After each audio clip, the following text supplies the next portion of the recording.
Texas Congressman Ron Paul joins us now. Congressman, good to see you. Good morning.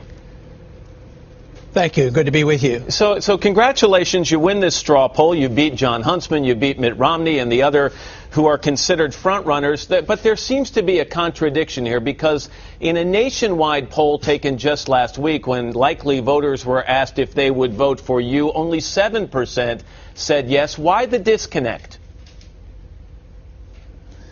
Well, it's hard to say. You know, there are a lot of different polls done, and some are done, for different reasons and different questions.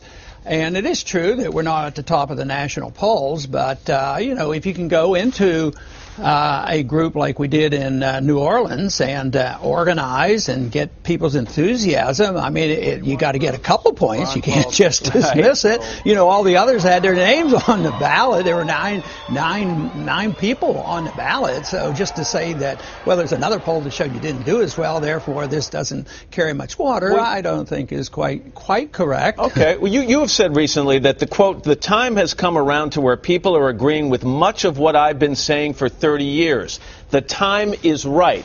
I might adjust the word much of what you've been saying to some of what you've been saying, but what do you think is the one specific issue that is connecting you to voters at this time that makes this the right time for Ron Paul?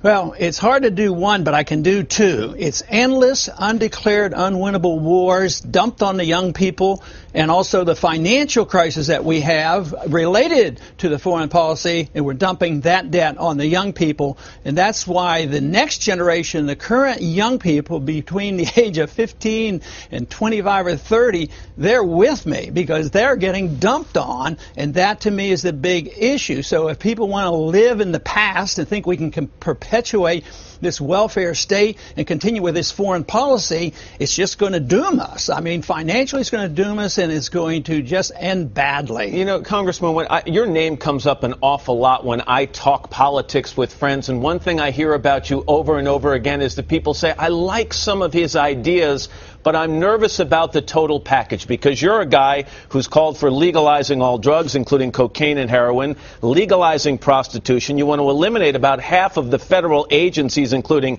energy, education, health and human services, the Department of Homeland Security.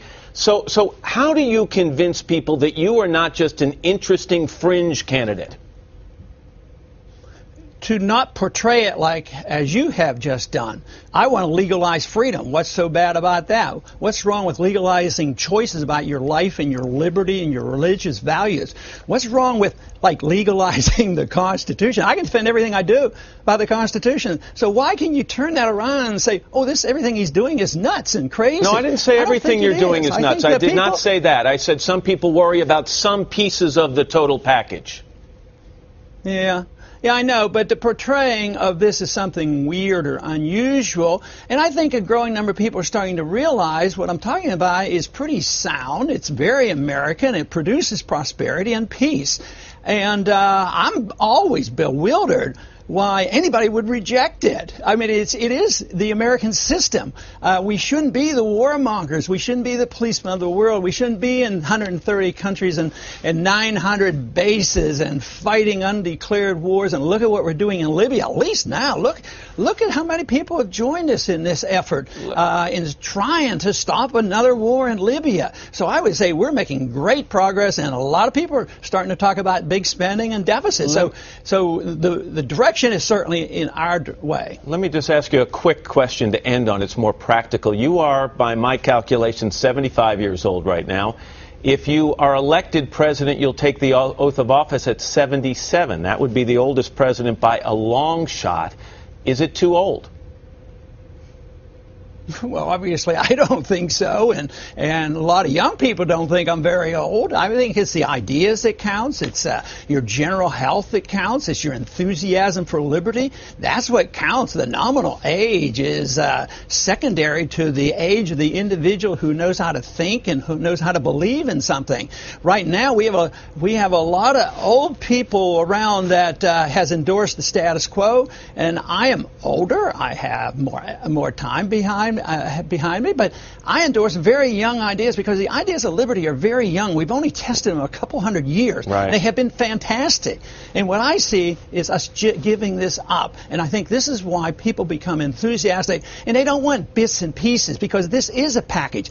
Economic liberty and personal liberty are one and the same, and a foreign policy that defends America and not police the world, that's part of the package as well. Congressman Ron Paul joining us this morning. It's nice to have you with us, sir. Congratulations on your victory in the straw poll.